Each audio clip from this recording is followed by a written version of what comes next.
I want to welcome you. Although the Kaua'i Historical Society has been around for 101, no, almost 2 years. Okay?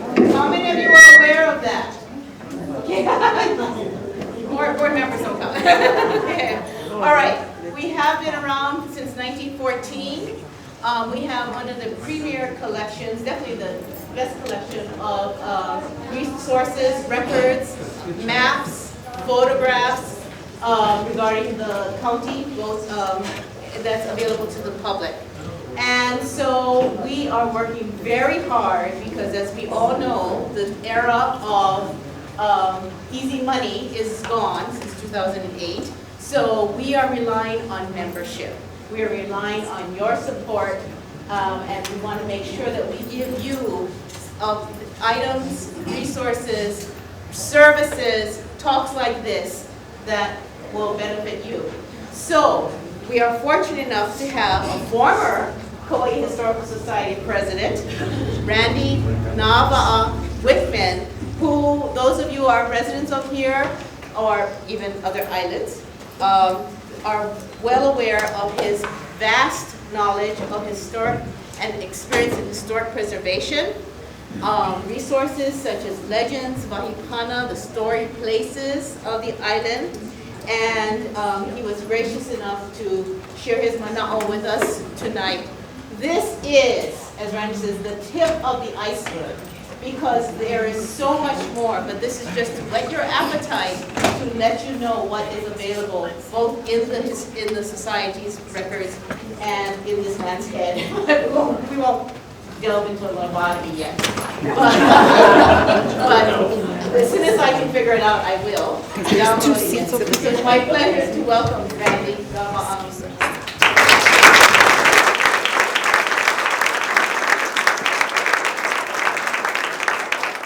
Oh, I feel like somebody now. Thank you. All right. Well, we have a treat tonight. But first I wanted to start out a little bit is, why does the Historical Society matter to me? Number one, we are the only island who is dedicated to our lore. Over 100 years of collection, this society has gathered the greatest collection on this planet of our island's history. Not only does it include the legacy of Hawaiians, but it includes the legacy of the Filipinos, Japanese, the Chinese, and everyone. We have a multi-ethnic archive right here. Every single thing inside of this archive is dedicated to this island. If you're interested in anything going Oahu, you got to go over there, you know. So I'm really proud and everyone's service and contribution to the Historical Society. It's unique. It holds our island's treasures. It holds our knowledge. And it's a cool thing to be a part of. We're going into the district or moku of Puna. Wailua is in the heart of it. Next one. Now, Wailua does not mean 2 rivers, because Wailua is really 3 rivers. You got to remember Opaika'a comes in and you have the Northern Fork. So in terms of the translations of Wailua meaning 2 rivers, no way. It is a word that is so deep in antiquity, in Polynesian antiquity, as it came from the very deepest all the way forward to us in time. Wailua here in this particular reference, when you think of Hawaiian cosmology, you have to stop living in a 2-dimension. In other words, from the ground to the sky. In Hawaiian cosmology, it included everything down below us. So you have to, in your mind, imagine that you're walking on the surface of the water or on a clear sheet of glass that you can look straight down. There is this whole stratigraphy in Hawaiian cosmology that essentially the souls of the ancestors are going through the Aranui o Wailua, which are the great roads of Wailua that leads you to the Leina. From the Leina, they leap into Po, and heaven is downwards.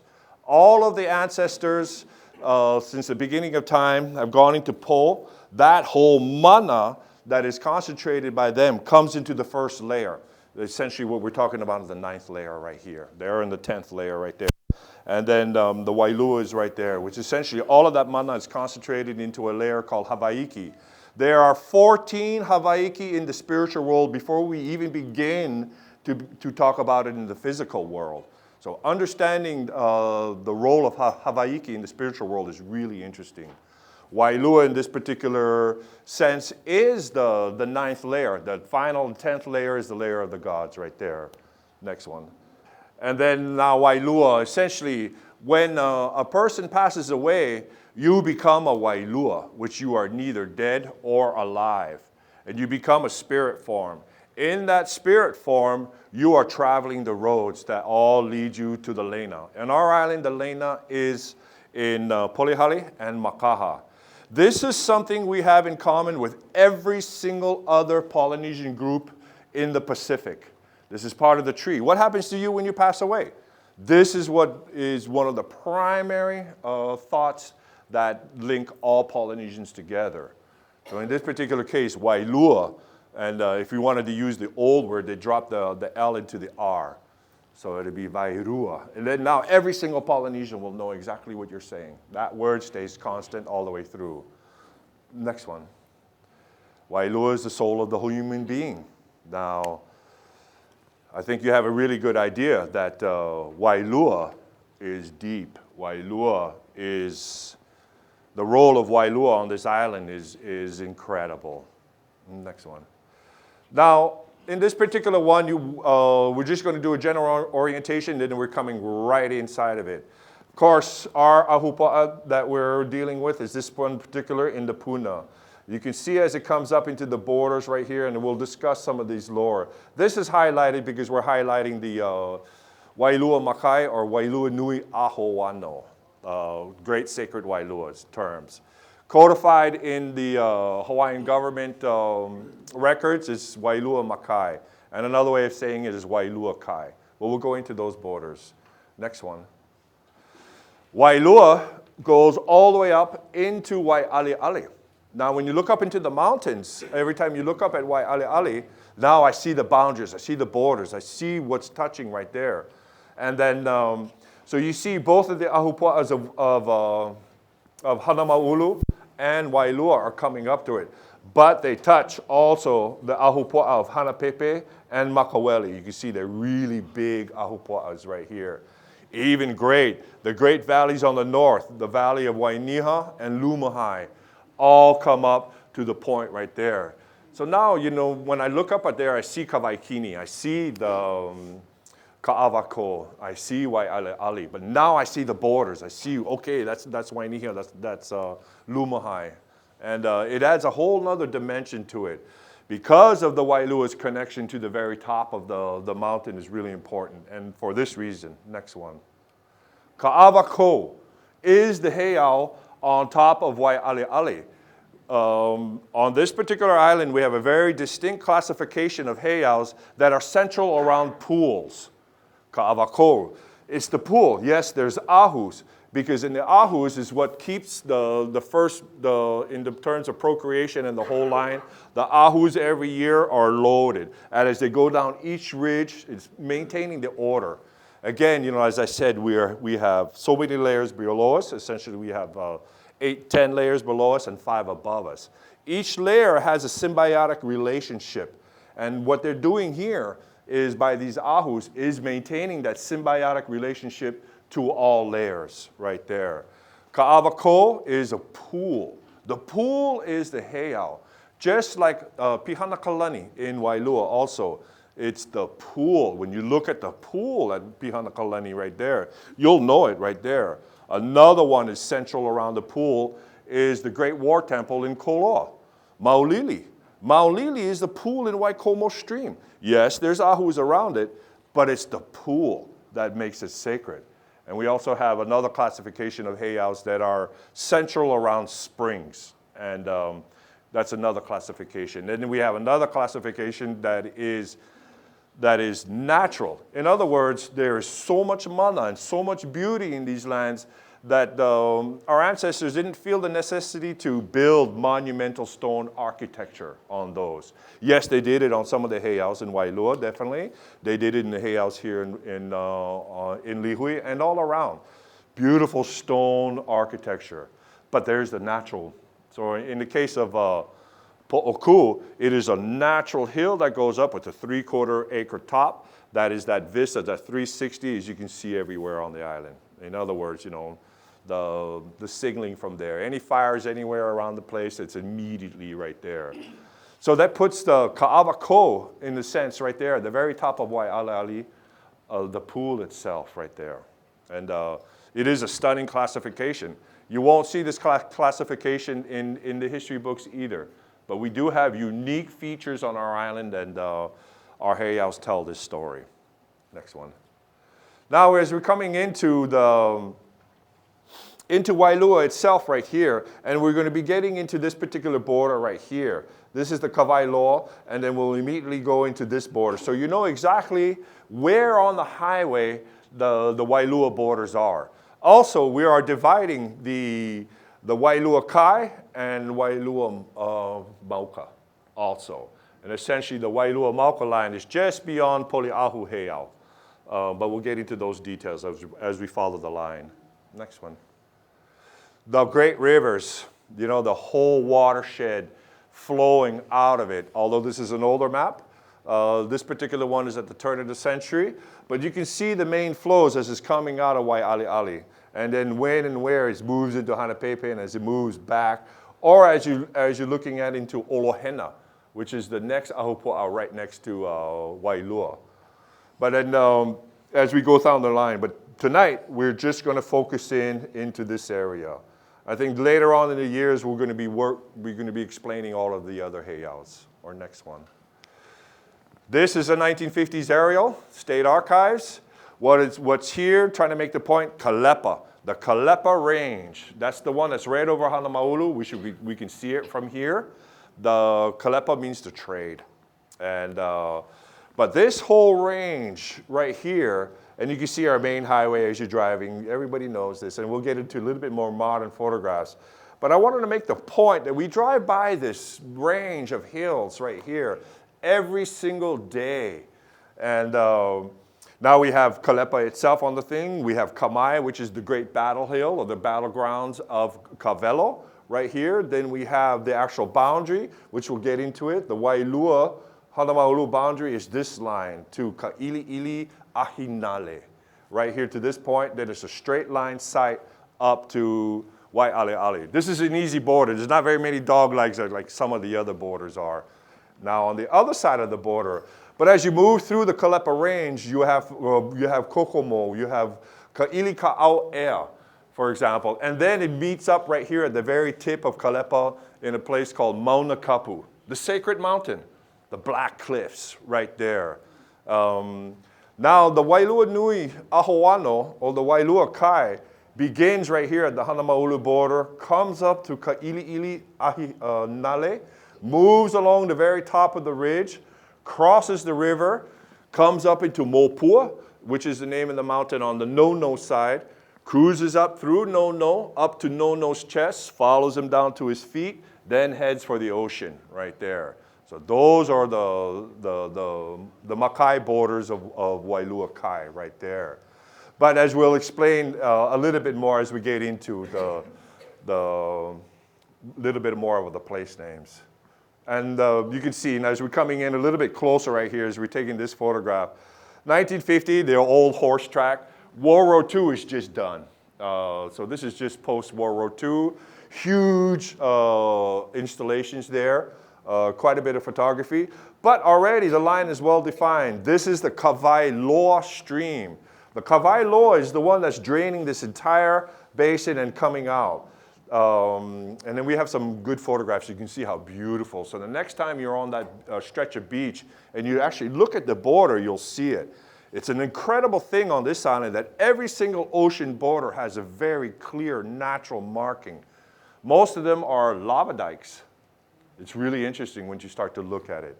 This one is a stunning little stretch of stream right there. Next one. Now, This is a tax map key just to help people orientate themselves. Here's the cutoff here to go to Hanamaulu, right here. Here's our, and then heading over the big bridge right here across. This is the road right here that goes down to Kaua'i Beach Resort. Just past the Kaua'i Beach Resort is this line. This is the Wailua, the Hanamaulu Wailua boundary right there. So just after you pass that the turnoff to go to KBR, you know you're going to be there. There'll be signage there soon enough. But just for you know, that is the border. You are now in Wailua the moment you cross that line. Next one. This is Kaua'i coming down and meeting the ocean. You can see many thousands of years of water has drained. Fresh water has a way of cutting through coral. The way the coral has all been cut right there, you can see this has been going on since the beginning of time when you stand on this particular point. You can see the structure of the reef and the way the fresh water has cut its way through it. And leaving a stunning little bay. You know, from a navigator standpoint, say, oh, I can sail my canoe into this, no problem. And I'm definitely going to be landing in here. So that makes this particular section right here deep in antiquity. People have been living in this section and fishing since the beginning of time. And now when I go down into that area right now, it's just, I can feel it. I can see it now. And our next one. This is looking back the other way. This is the boundary right here, yeah, as you'll notice. As you're going towards the motorcycle track and you pass that into there, as you head into into spot right there where Kaua'i is the boundary. And then this is kind of looking here, just to give you an idea of the bay right here in the structure of this particular point right here. Next one. Now, we can follow every single one of these boundaries in not only in the maps, because if we study the maps of Wailua, it would take us all night. So we're going to quickly go through it.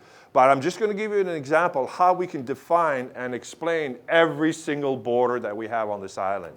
It's rich. There's quite a bit of material, and there's quite a bit of photography also. Next one. Again, as you're looking through right here into this section, you're looking back past down Wailua. The name of this beach, as it moves all the way through, is on the books you'll see it called Alio, and but the word in antiquity is with the W, Valio, right there. Valio is where the first human being was born and created. It has that connotation. The Valio is also a word that goes really, really deep into antiquity. And it's really interesting that, that this particular name stretches the entire beach all the way until you get to the Seashell restaurant. Normally beaches in Hawaii are all sections and stuff like that. But this name goes all the way through. It is no wonder that this whole section as it moves through is the burial grounds. Has been the burial ground since the beginning of time. The reason the people are on the beaches, decide to be buried in the beaches is that their ancestors, or themselves, took off from an island down south, got into a canoe, and sailed the only roads they ever knew, the ocean roads, and landed on our beaches right here. Now, these particular people decided that, I want to go back to my ancestors. You know, when I go, I want to be part of my ancestors down south. So they go into the beach because it's the doorway to going home. It's not because the history books tell you that, oh, the Hawaiians were too lazy to dig, so they threw them in the sand. The sacred sands. One is the Hawaiian word for sand. It is one of the 12 words that has never changed in the entire Polynesian dialect. You say that word to a Polynesian, you're in. One, the sands. And so therefore, they're there in the sands because they're waiting for the canoes to take them home. Other people go, hey, my ancestors haven't done boo for me, you know, so I don't care about that. I'm going to stay here. And so these guys are going into the house foundations, which is another very common one. They're going into the left-hand corner of their houses. Other ones are going into the caves. Other ones are made out of the fish hooks, if you're a fisherman, et cetera, et cetera. There are many different ways. But I just wanted to make the point in the sense that the sacred sands and Valio itself is that not only is the first human being and the stories all connected with all of that begin here, it is the place where these people have chosen to be buried, to be taken home, and on the only ocean roads they ever do, the sea lanes right there. Next one. Then as we're going into a little bit more of the racetrack, you can see that still in 1924, in July 4th, 1924, is this particular photograph. There's another racetrack just beyond the Wailua border on the other side. The Kaua'i loved horse racing at the turn of the century. That's a whole other lecture. Next one. Again, as we're looking back, the main boundary lines are right inside here, right here, as we start to examine. These particular ones are really interesting because we're looking for fish ponds. We're looking for other stone things before it was, existence of an older age. So we use these aerial photographs and in high magnification as we go through. We're looking for how the water is moving, especially fish ponds. There are fish ponds in these areas right here, and you still see fragments of these fish ponds. Next one. There it is again, looking out into the entire spectrum. You can see the main line as we're coming out is right here. You remember that curve of the bay right here and that opening in the reef, this right there. And when you look at the whole line of it, where the openings are. And so now you can spot it really easy. You just know where it is right now. Next one. And here's another one. Again, under high magnification, then we have a little bit as we're moving down into this sector right here. Great where our Wailua Country Club is, the Wailua Jail, the Wailua Jail. Prior to that, it was a really beautiful hotel right there, but there was a big settlement right there, a lot of people there. In the land claim awards in the 1840s, it was a whole large agricultural section. When we start to really look at these agricultural sections, the way they recorded them in the 1840s and 1850s, they placed all the place names inside of it. So going into the original records right there, recreating the maps, putting in all the names, an entire human level now comes out. We have to humanize our history. It's not arbitrary, it's not random. These are people who have lived and died and loved and fought through centuries and centuries and centuries, By bringing the human element into history, for me, brings it alive and it reconnects us back into it because we all belong into this long line. We're all part of the thread from the very beginning of people just like us. Next one. This one, now we're going all the way over to the other side. Now, this right here is the road going into the house lots. This is the Seashell Restaurant right here. This is the road right here. The Shell gas station is right here. The house lot light is right there. And here is the border. So the next time you look at Quintaros, that border's going right down the middle of it. Mr. Kim bought both lots and consolidated. But yet, when do you want to sit in Wailua or do you want to sit in Olohana when you're in Quintaros? And then we're trying to talk them into drawing a line in their thing, just like we are in Kukui Grove. Like Longs is half in Niumalu and half in Nawiliwili. There's a line going right down the middle of Longs, so it'd be so cool, there it is, or then Keao wants the line throughout the entire shopping center. But it's really funny as you start to examine these lines, the neighborhoods they go through. There are some houses that are half in one ahupa and the others. And I think that would be really exciting, as people figure out where they actually really live, or sleep, in these different ahupua'as. These borders were codified in the 1840s, codified once again in the 1870s, became law under the kingdom. Then in 1900s, when the counties were beginning to get organized, they essentially took these same borders, placed them into their tax map keys, and continued all the way up through. Every one of our tax map keys, if you look at them carefully, has a border. The borders are right through. And essentially, so this whole tradition of the borders has been carried through since the beginning of time. And we're going to start with the man who did it 1,000 years ago. Now, this is the other side of it. So here's your coming into the main highway right here. You can see how this particular row of houses right there is in Olohena. And this is Wailua. And then just the other day, I went across the street to JC's, Jan and Calvin's, their flower shop right there. They used to work for Coco Palms. And then I explained to them, hey, you got a border in your parking lot. Can I put a line in your parking lot? And they're all like, yeah, why not? Nobody, this is unique, right? This is the parts of that makes us really unique. That defines us who we are, not only in the moku, but in ahupa. It's very important that we understand this relationship and our role and exactly where we live.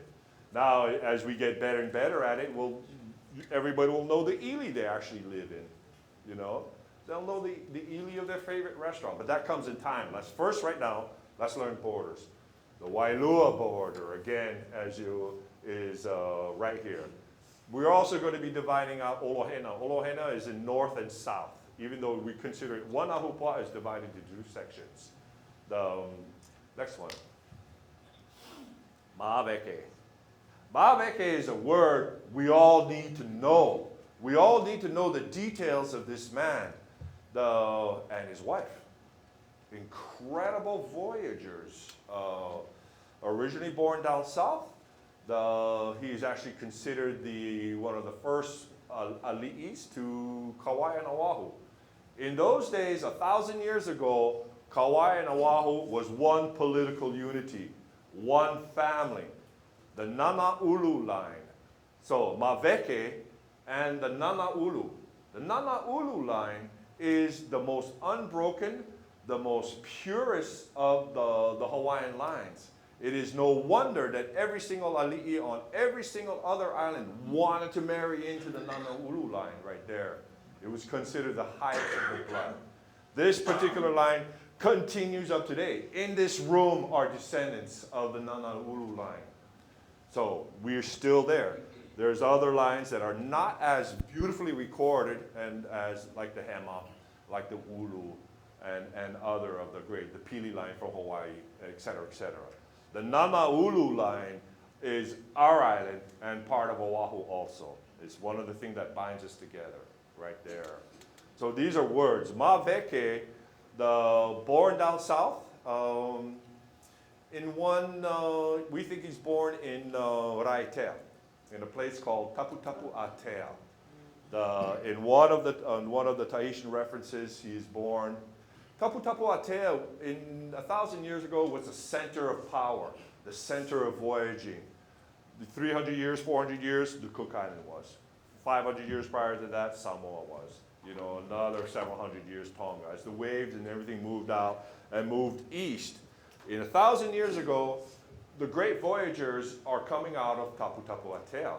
So here, this relates because I'm going to go into the next 3 generations of these guys, and you can see the entire Tahitian, or not Tahitian, but the South Polynesian or East Polynesian wave that comes here to this island. Now, he is the 27th generation of it right there, and his line. His father is Ki'i. Now, we're not going to go into all the names because I just need you to remember a couple of them. Ma'aveke and Nana'ulu.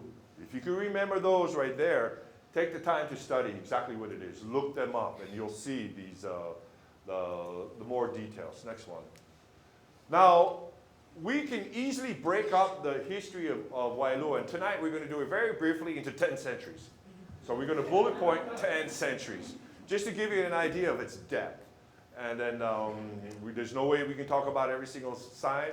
This is a very simple rendering, and I can make it a lot more. I can associate every story that we have to a particular century, to a particular mo'i, or a princess. And our genealogical chronology, or chronologies on genealogical lines. We have some really good genealogists in this room tonight. That discussion, when it comes down to it, is going to be really good. So we have, the name Pa'ao is another one that is, essentially he's not an ali'i, he's a kahuna. And he's the one who in Samoa is the one who brings the war god Kuka'ili Moku to Hawaii. So He's there in Samoa on the eve of this battle. One island is going to annihilate the other one. In the middle, they're frothing up for the dawn attack. A meteorite slams into the ground in front of them. They pick up the meteorite. It is the shape of a skull. The next day, they annihilate the islands. Pa'ao brings this meteorite to Hawaii Island.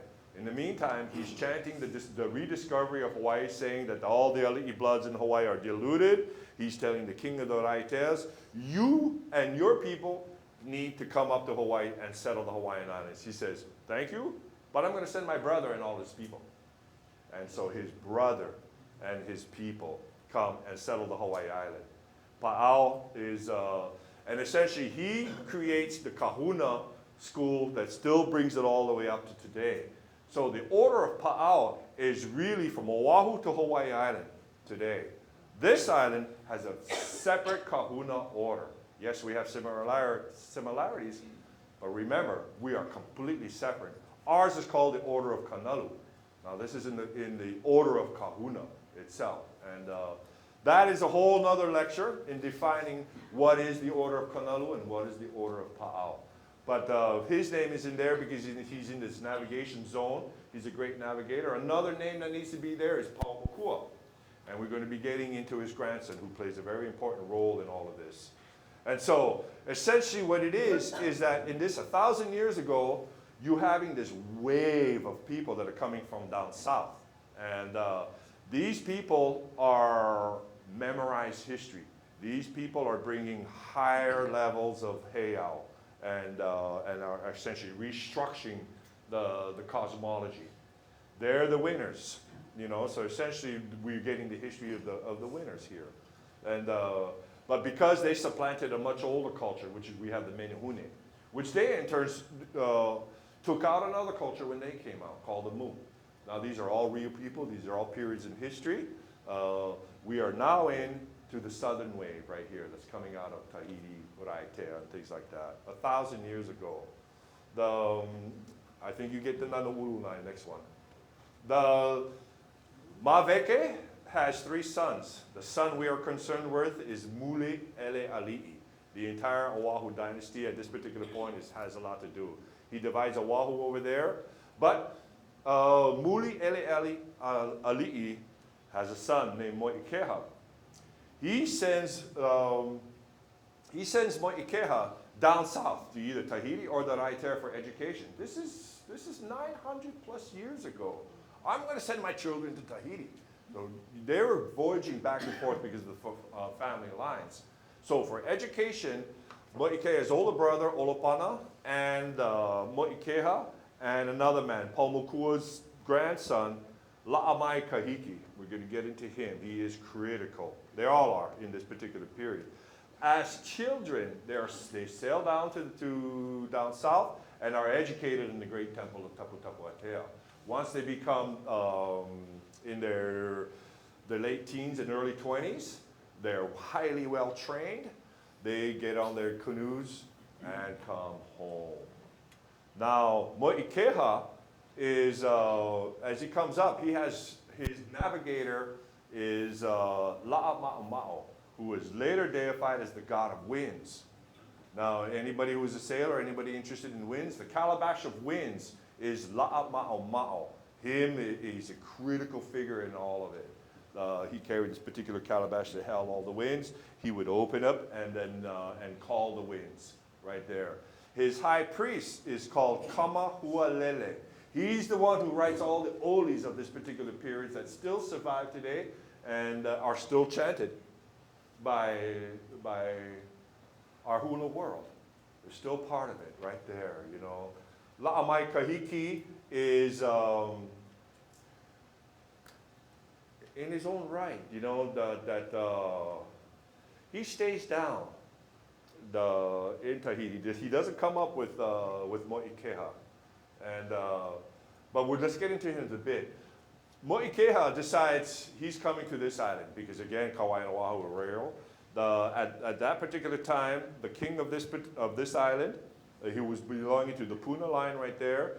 His daughter couldn't make up which chief she wanted to marry, so decided to do a contest. for her hand in marriage. The contest was that you were to sail from Wailua Bay, Kalehua Vehe is the name of the bay right there, Kalehua Vehe, from all the way to Lehua itself. Now Lehua, because if you look into it, it has deep words into antiquity. It's also another name for the 10th realm, Lehua. Rehua, if you drop the L and use the R. But Mo'ikeha and his navigators, and Ho'oipo, they fall in love right away. You know, it's like, you know, but he has to do this race. The other Kaua'i chiefs are going, who are you? You know, you're a nobody. Until he chanted his genealogy, and then they all step back and say, well, sorry, sir. And then all the canoes took off. So he's hanging on the beach talking to his future wife and, you know, just relaxing. And she herself was starting to get nervous. Now, Mo'ikeha, his navigator, La'ama'oma'o, and his high priest board their canoe. La'ama'oma'o opened his calabash of winds, shrink. They get to Lehua, and it's to pick up a leiniho palawa. Those are the hair. It's one single line of hair, and with the pendant. In the old days, it was out of coral and shell. Later on, it was out of whalebone and things like that. As it comes up into, you know, the 18th century or so, they're mostly of the whalebone. That particular necklace, because of the single line of hair, is an absolute symbol of love. It comes from a much older story of Maui itself. But the hair to Polynesians is a connection. It is something that's really important. And having a hair, if you wear the hair of any of the ancestors and stuff like that, then you'll notice right away that's what they're saying. It's about love. And then so they pick up this Leiniho Palawa at Lehua, come back to Wailua. He wins it. He becomes the king. He starts to have children. His children are born at Holoholoku, the Pohaku Ho'ohanau, the Birthstones right there. Also the Heiau Kalaiu Kamanu. The three names all boom right into this one section. You have to separate it because they have different functions in different times of war and peace, things like that, you know. The traditions of Holoholoku, or our birthstones, begins with him. From that point on, we have nearly 1,000 years of births of our kings and queens, princes and princesses on that stone. If you were not born on that stone, you were done. No way. You're not going to be king. Period. And we can see it in certain periods of history as we go into the 15th and 16th century. We'll see. Although they may have deserved, they weren't born on the stone. But that tradition also begins on Oahu. Again, at this time, we are one political unity.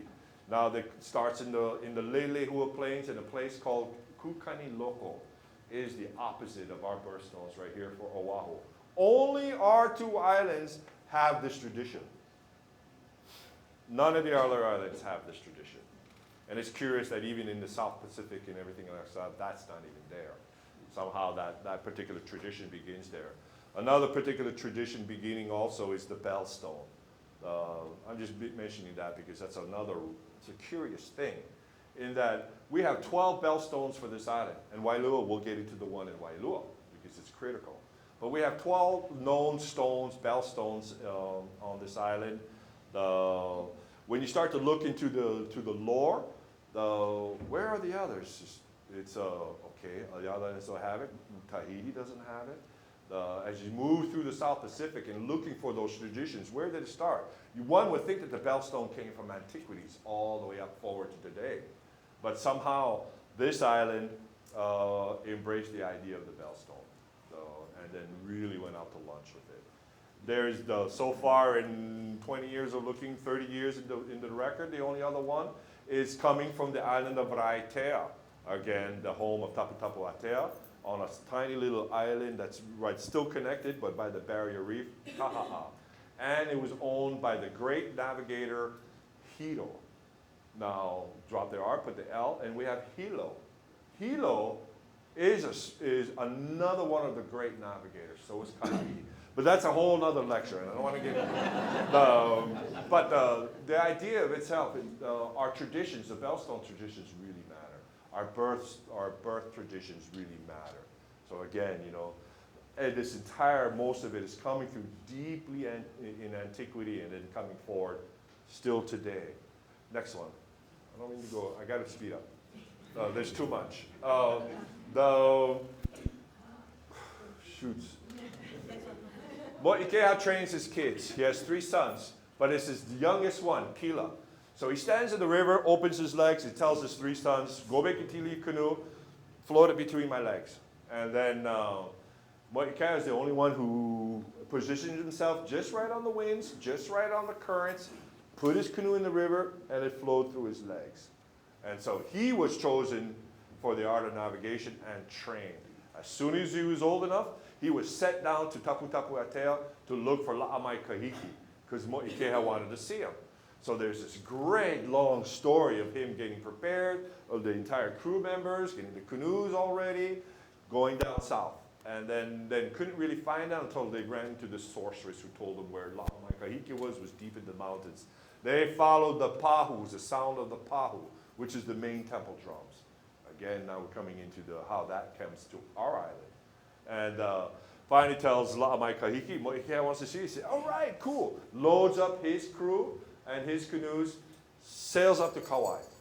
Now, he's coming up the line as he's off of Hawaii Island. The people hear the pahu. They don't see it, but they hear it as he sails by.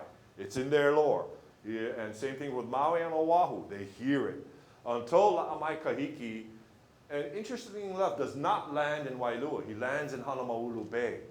With the pahu and everything like that, comes to Wailua and places the first pahu or temple drum of the island into Holoholoku, the Birthstones, right there.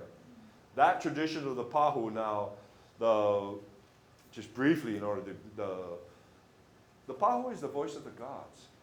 Today, when you hear the pahu going, people are moving and talking and everything like that. But watch me. I'm not moving a millimeter, and I'm not saying a word as long as that pahu is going. The pu, as it goes up, or the conch shell, tells you, it warns everybody, hey, something really important's coming up, heads up. So you hear that sound of the pahu, you freeze. Do not move. Do not speak until that pahu is done. The oldest and most important of the chants are the pahu ones. These are coming straight out of the heiau. And even after the lifting of the kapu, or if you read the missionary accounts, the breaking of the kapu, but in the Hawaiian accounts it's the lifting of it.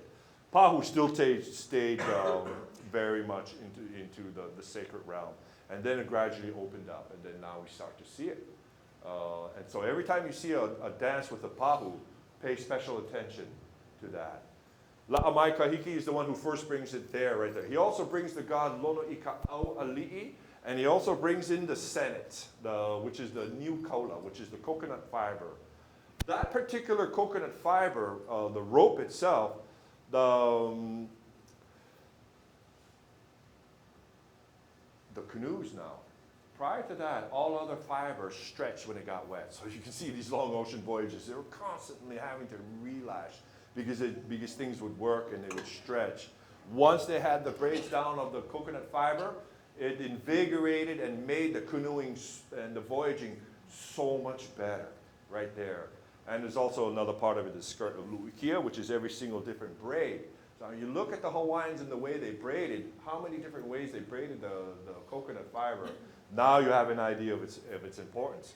That rope, or that kaula, is also the metaphor that links us all together as a people. If you have any doubt, all you have to do is hold on to that cord. That cord links you to every single generation and thousands of years back. You're now within that tradition, and now you can move forward.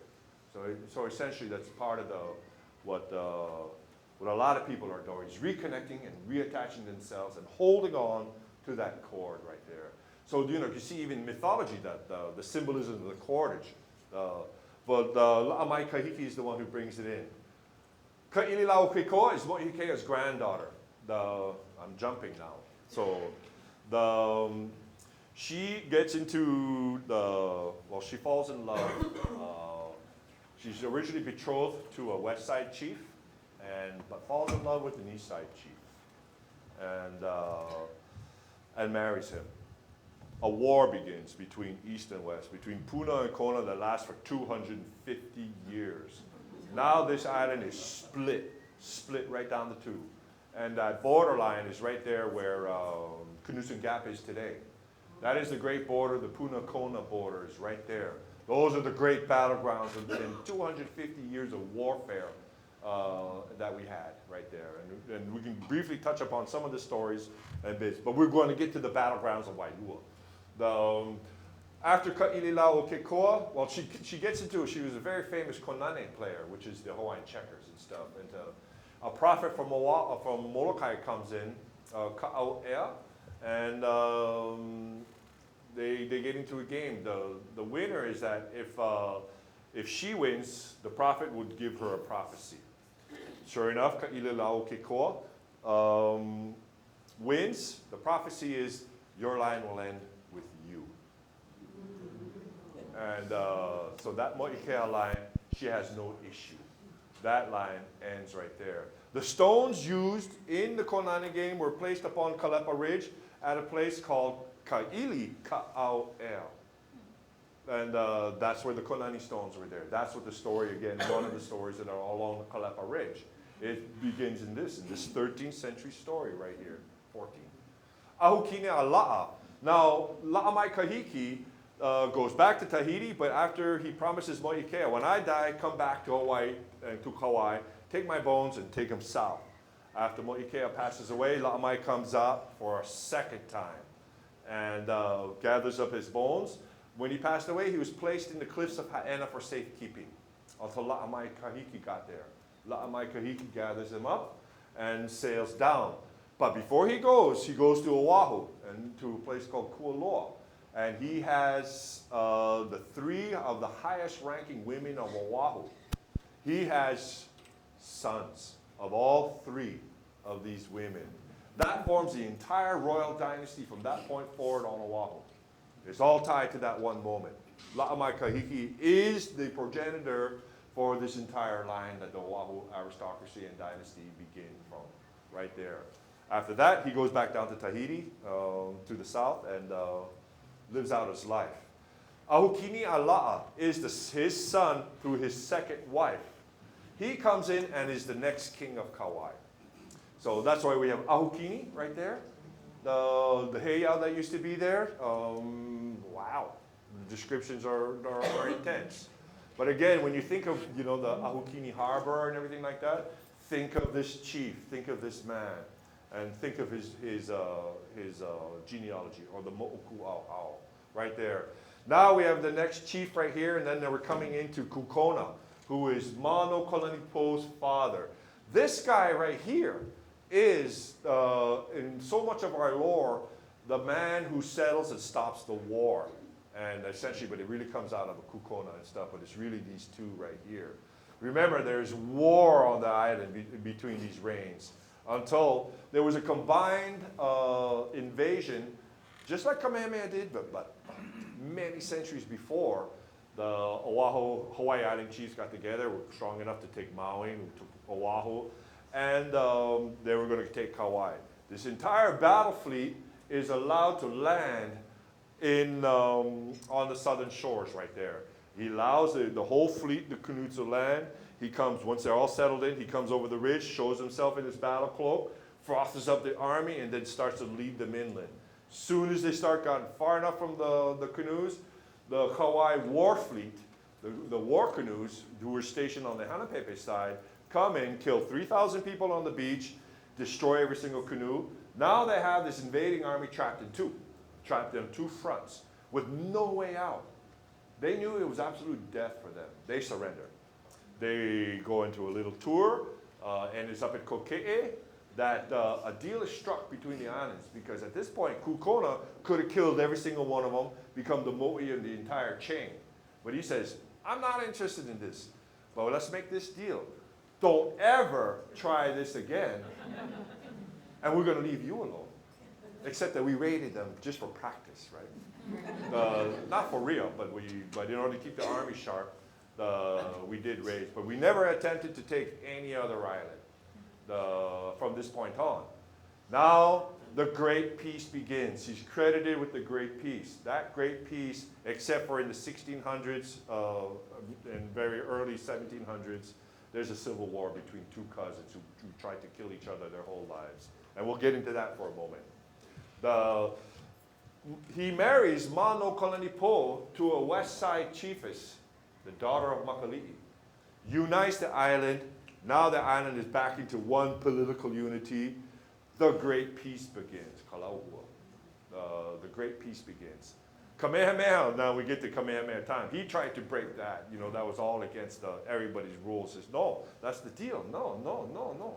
But he tries it, and that's a whole nother lecture. Next one. Let's move through it. We have the Kawelo guys. The Kawelo, again, this is another super epic dynasty. But let me just back up into the bit. In the Mano Kalanipo era, you have Kapa'ula Kina'u, Pele's older sister. We're all familiar with Pele, who becomes deified as the volcano goddess, but she's a real woman.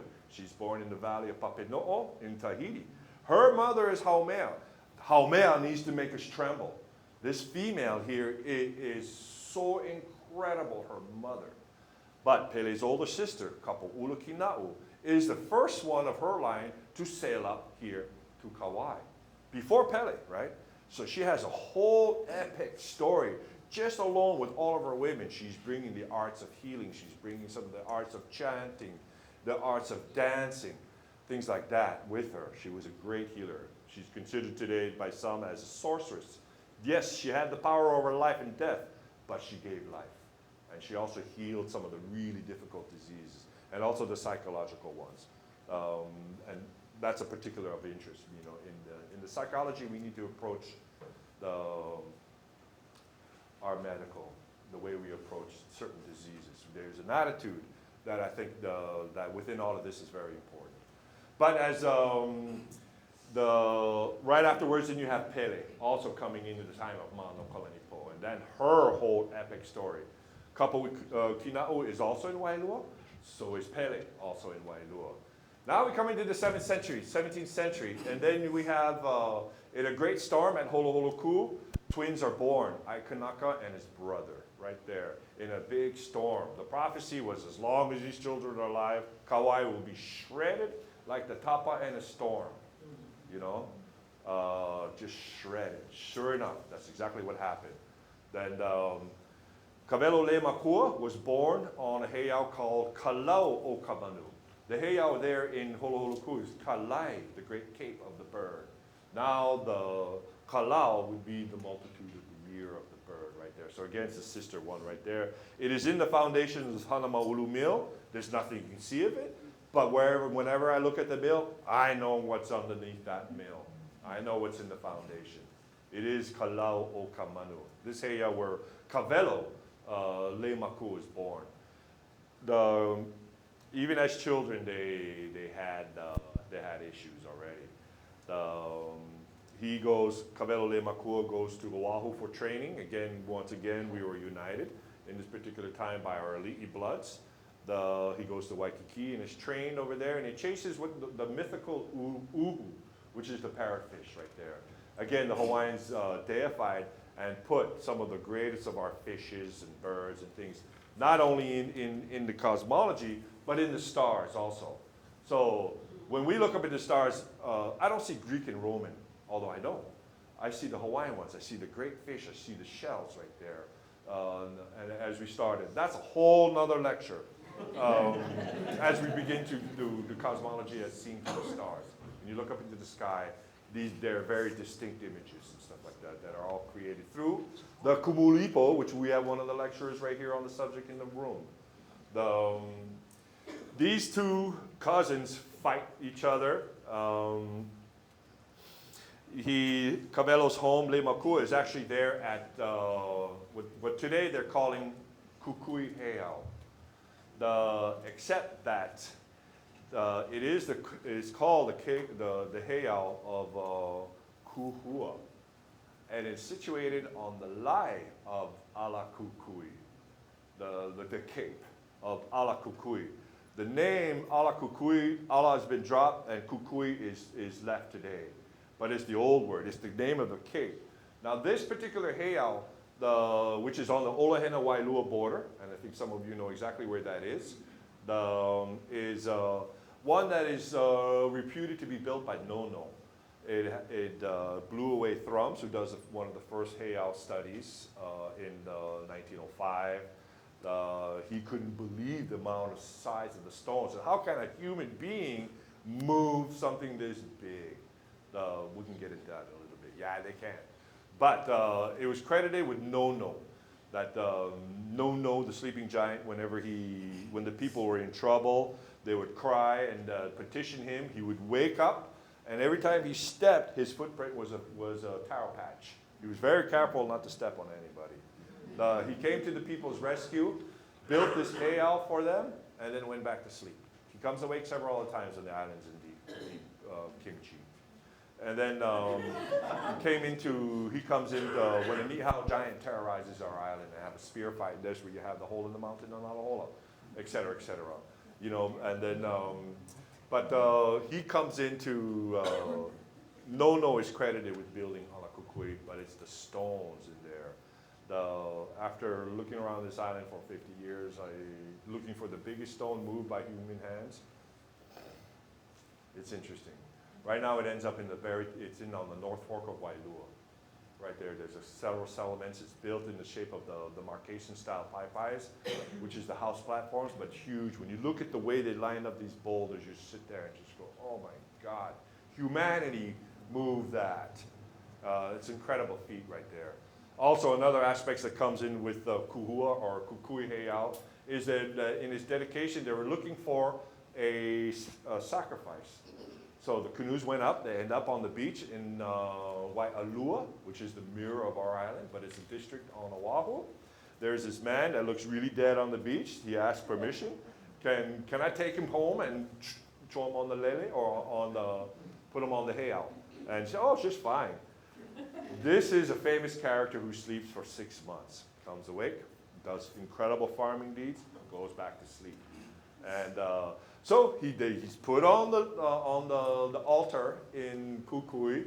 Stormy night comes out, earthquake, and then he comes awake. Scares everybody, of course, you know. He comes and follows the light, meets this beautiful woman, and falls in love with her, marries her, and has children with her. But he warns her, you know, and soon I will sleep and I will look like I'm dead, but I'm not dead. Take care of me.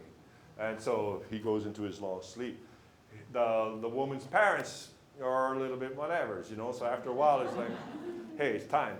So they take him out to sea and throw him into the deep, tie racks around him and down into the deep he went.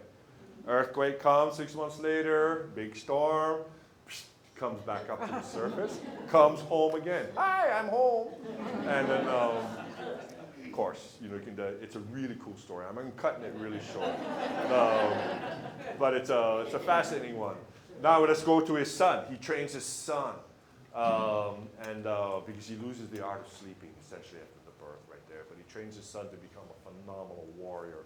And he goes on to do epic deeds, not only on our island, but on Oahu also, and the other islands. So that dynasty continues. I have this particular Jules Remy because at that particular time I needed to see his variations of the Cabello. Many writers wrote this story right there. Next one. Somebody give me the time. I gotta. Let's get it on. Now again, you know, I think a lot of you are familiar with him. He's our great king. He's the one who kept our island alive while Kamehameha was trying to annihilate us. We have a particular thing about all of that, and that he was instrumental in not only, you know, in the fortifications, but keeping our island utterly safe. And as long as this man lived, we were okay. The moment he died, this island was massacred for a year and a half in revenge by the forces of Kamehameha. So imagine this, the great armies that he put together as they swept through Hawaii Island, swept through Maui, the hard battles they fought through Molokai, the final battle for Oahu, which they pushed the entire warriors of Oahu over the Nuuanu cliffs. So you're familiar with all of that. This is a battle-trained army. These are veteran warriors. They know what to do. He puts them on the beach on the west side of Oahu. He says, go for it. And then halfway in the channel, they're wiped out. They die. 3/4 of his army, his battle-trained army, dies in the channel. Right there. Whoa. Okay. Kamehameha now steps back, takes him 10 years to rebuild the army with the sons of these guys. They're not the battle veterans that they were. But he rebuilds the army. 10 years later, he's on the beach. He's about to launch for the attack of Kaua'i. Dysentery kills all of them. 2 generations are lost in the conquest of Kaua'i. It was personal now. My father and grandfather died trying to get you. Now their time came. When Kaua'i died, the 3rd generation came and finished it. Massacred for years. The deepest, darkest, ugliest part and most tragic part of our island's history is this particular, the War of 1825. Again, you know, that's a whole other lecture. Because he's born right there on the stone, this is his mother and father right there. I'd like to get into the genealogy, but let's keep going. Let's move it. 19th century is, go back one. You can find it, yeah. Queen Kapiolani is Kaua'i's granddaughter. She was the great Kalakaua's queen. He was so proud of her because of her, again, her genealogy. Who is she? Nana Ulu. That's why Kalakaua not only married her and gave him the status, she became queen. Unfortunately, there's no children between the two. The line and issue ends right there. These are her cousins right here. The Kamehameha Nahino, again, when you look at Kaua'i's genealogy, he had 11 wives, maybe more. And it's the children of these wives that matter to us today as you start to track the genealogy and as it comes through. These are all of his wills. Oliver Chapin was critical in that he wrote all of the great Mahele claims for Wailua. It was Oliver Chapin who did that. Oliva is the way the Hawaiians pronounce it. He was one of the early of the explorers. I don't think it was Cook, but it could have been one of the other ones as it came through. But that he's another one. But these people right here and more, Kamehameha and her 3 children who died in infancy. Nahino is his daughter through his second wife, Makua. Right here is Nahino. Nahino marries Oliver Chapin right there. You know, when you look at Holoholoku right there, there's an enclosure of the walls that comes forward. That wall is according to a compass. If you put your compass right there, you'll see northeast and south right there. That was built in the time, in their time, in that they were the ones who were born on the stone, but embraced Christianity to the max. These are the guys who make the transition right there into Christianity. And they not only embraced Christianity, but they decided to create the Kuopapa o Holoholoku, the cemetery of Holoholoku. So in that enclosure that's up forward in the front of it is the burial ground of Kaua'i's children, are all in there. It's a burial ground. It's a cemetery. As you follow it through the deeds, through the last wills and testament of Kamehameha into Kapiolani and all of that, you'll see it right there, clearly marked out. It is the cemetery of Holoholoku. That is, Kaua'i's royal heirs are in the ground right there. And again, that's not something that the history books are very. But in the society, we have it all. The next one.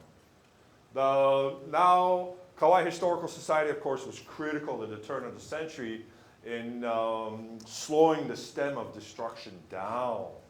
All of our Hawaiian antiquities were getting hammered, make room for this or that, or all of that. So there was very little effort in the turn of the century to save Hawaiian antiquities. Kaua'i Historical Society gets together because of what was happening to Wailua.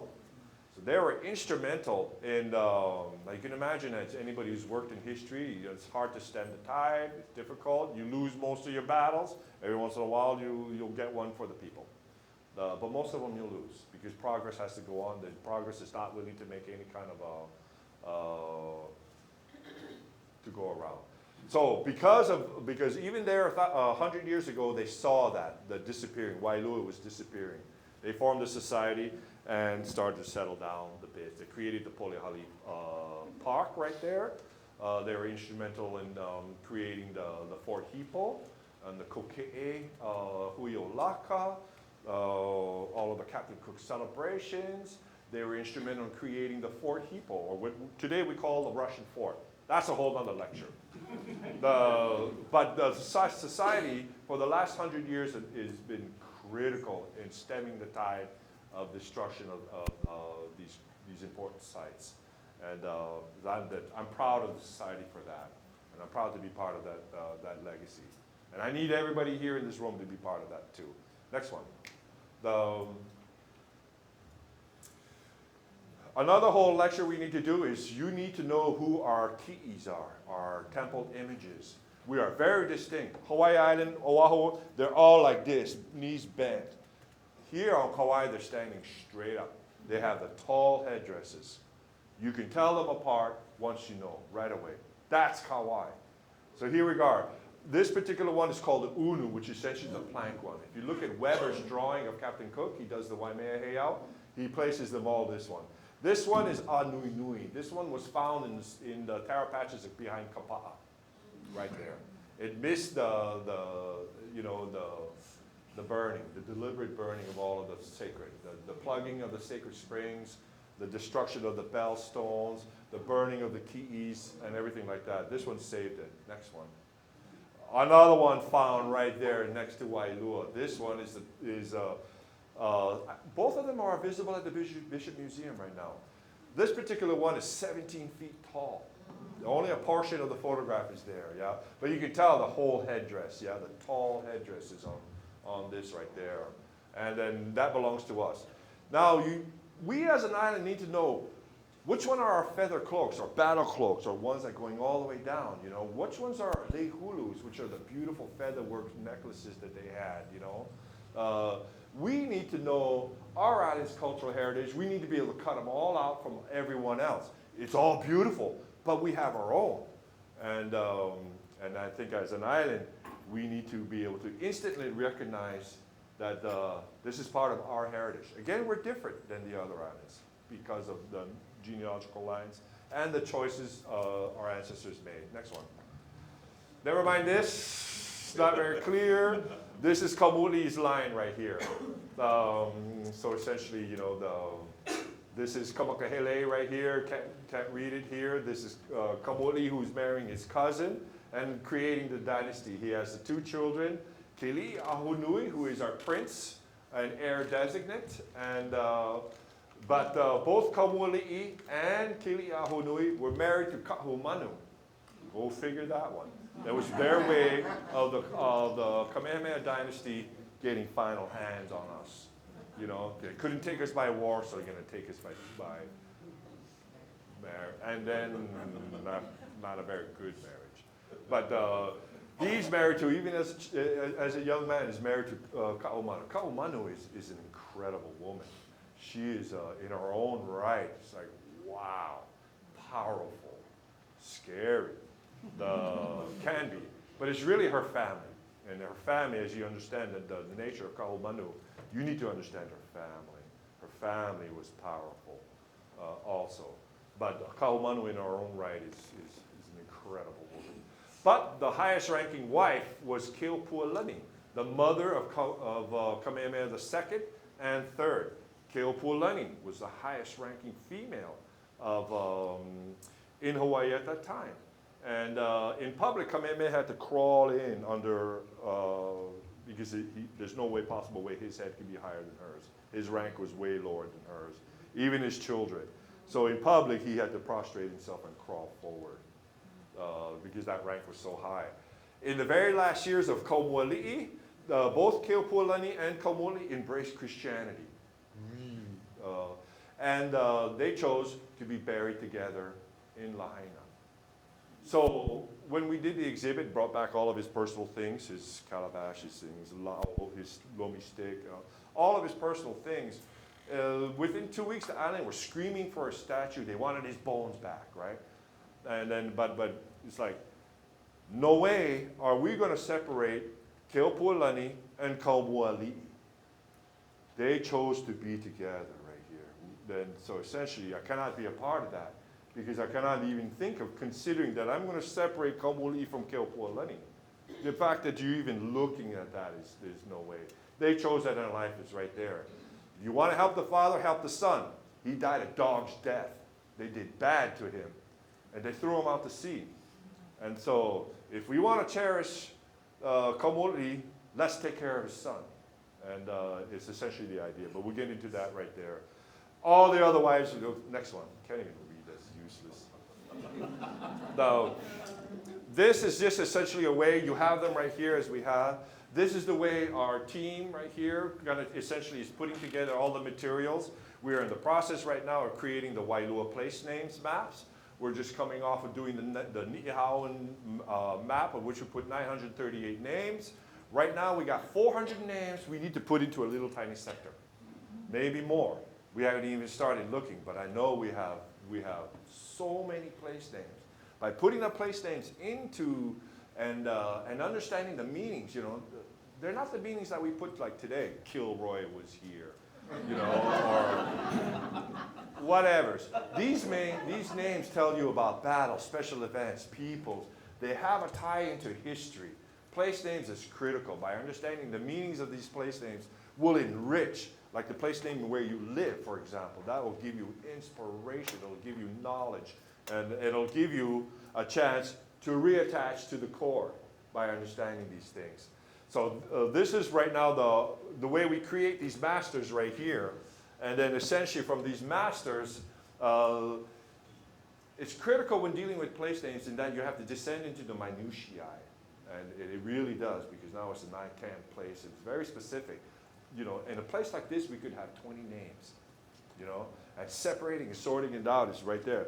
But you have to keep the big picture always when you go into that level of detail right here. From these masters is what we're using to place the various texts. This is only a fraction of the text that's right here. We would have 30 or 40 of these that would even for Wailua. Wailua is a scholar's dream. It's far beyond one person's lifetime to even consider bringing the lore of Wailua into it.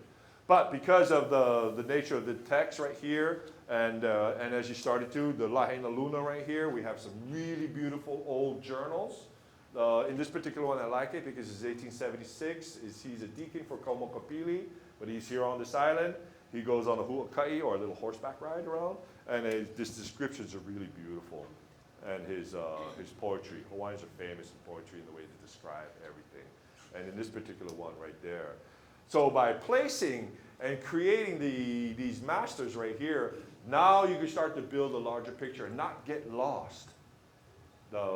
Which, well, you will, but you can find your way back. You can go back to it. Next one. So these are next one. Let's go through. This one is up here because I wanted to show you what the oldest map of the island was all about. This is done in 1824 by Hiram Bingham, Reverend Bingham right here.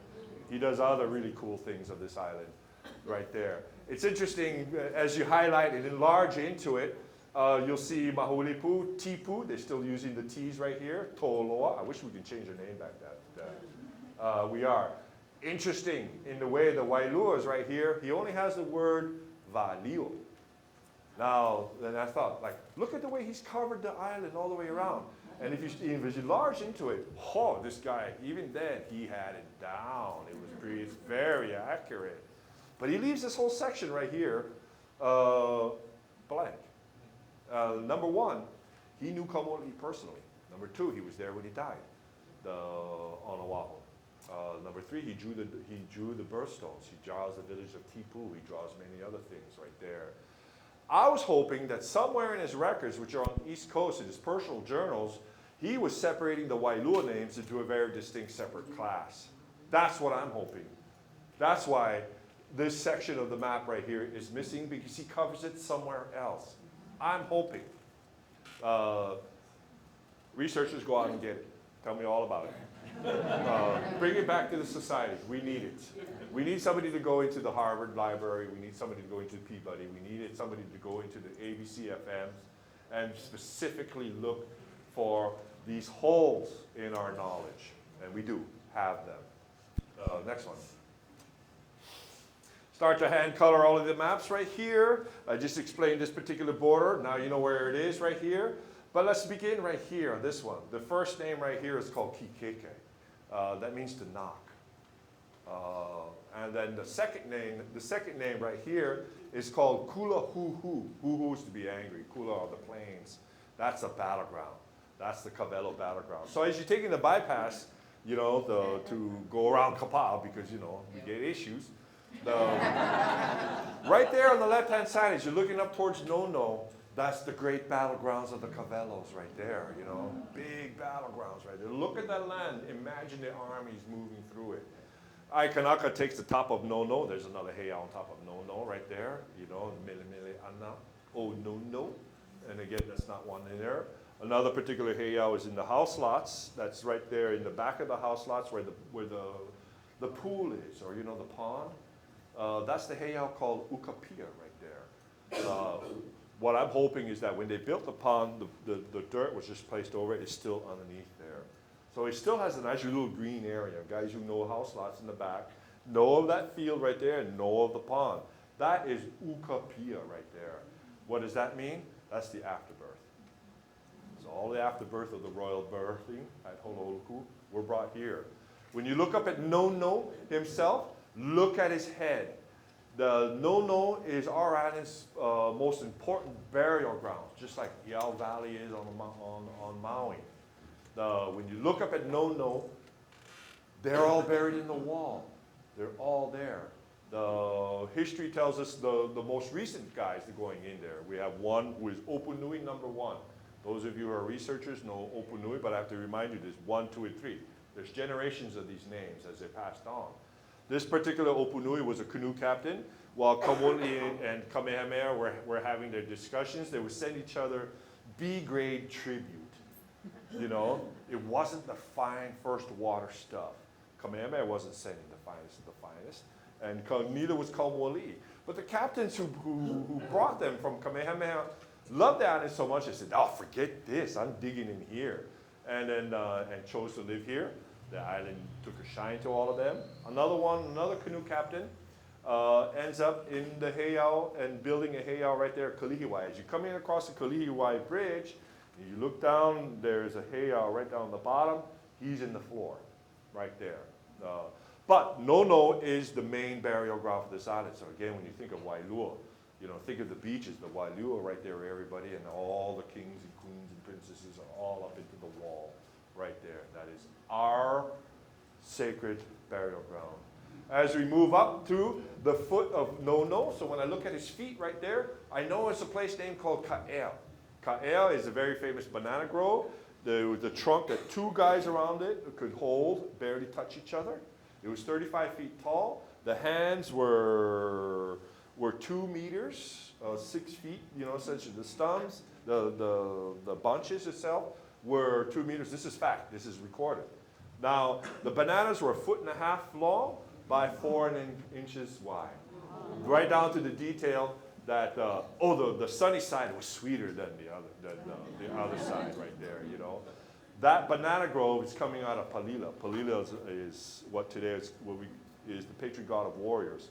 He has his beginnings in Kahili Mountain.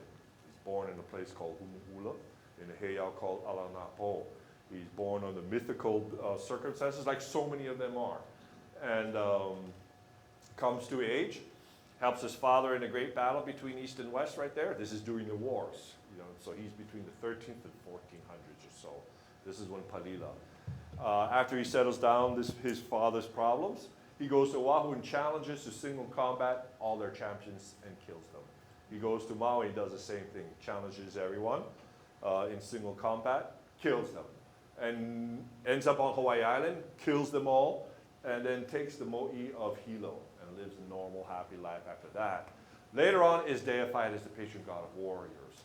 Palila is banana, and Palila's role in Wailua is really interesting also. You know, again, you know, it's an older story. But when I think about the place named Ka'ea right there, I think about him and his banana groves right there. So whenever you see the foot of Nono, think about it. It's also a great dog-shaped house, or a hale. There's a rock that is in the shape of a house at his foot right there. That's Ka'ea. That's part of the boundary. Now it comes up into Nono, and the line of the Olohana boundary is crossing Nono right on his chest. And as it moves down, as it moves back down across, he's a place called the Kamala right here. It's Kaua'i's sacred bathing pool. This is all in the boundary certificates. This is all codified by the Hawaiian government in the 1870s. And as you follow these boundary certificates, there's these really beautiful vignettes of history. And once you apply the history to the place, it all comes alive. It all means something. Next one. This is an example of the boundary. So you can see, you know, the Mauka is a lot of stone called Kuluhuhu, heads through the center of a hau bush. You know, they even named all of the hau bushes right there. And then up as when you get to Ka'ea, where the bodies of those slain in battle were buried. So, okay, yeah, Kuluhuhu is the burial ground. I mean, the battleground. But the burial ground is at the foot of Nono, in a place called Ka'ea. Now these go on and on and on and on as we start to describe this whole section of the border right here, right there. Next one. What time is it? I think. Got to talk about this one. This is Nu'u. So the great Kalepa Ridge comes up, Mauna Kapu comes down to the river. This is at the base of Mauna Kapu. Wailua River is right here, crossing right there. This is all covered in trees and bushes, but if you know now, take a look. Nu'u is still here. He's still there. And that's the great border of the Wailua Nui Ahuano. It's right here. It crosses the river, comes up, into just up from Poliahu, sorry, drops back down, comes up into Mopua, and then up to Nono. You know, Mopua is that one peak. Nono is just lying right over here. There's another peak right here called Mopua. This right here, and I'm going to skip forward into the 20th century. There's a stunning, early 20th century. There's Japanese farmers who are farming all of the taro is converted into rice, into Wailua. These are the Japanese farmers in this particular era. One particular farmer goes out one night near Christmas and sees the whole night marcher processions. It's not quite the night marchers that we think about. Now what he sees, and I love the Hawaiian ghost stories because it's every culture is describing this, right? It's not just Hawaiians seeing this stuff, it's everybody.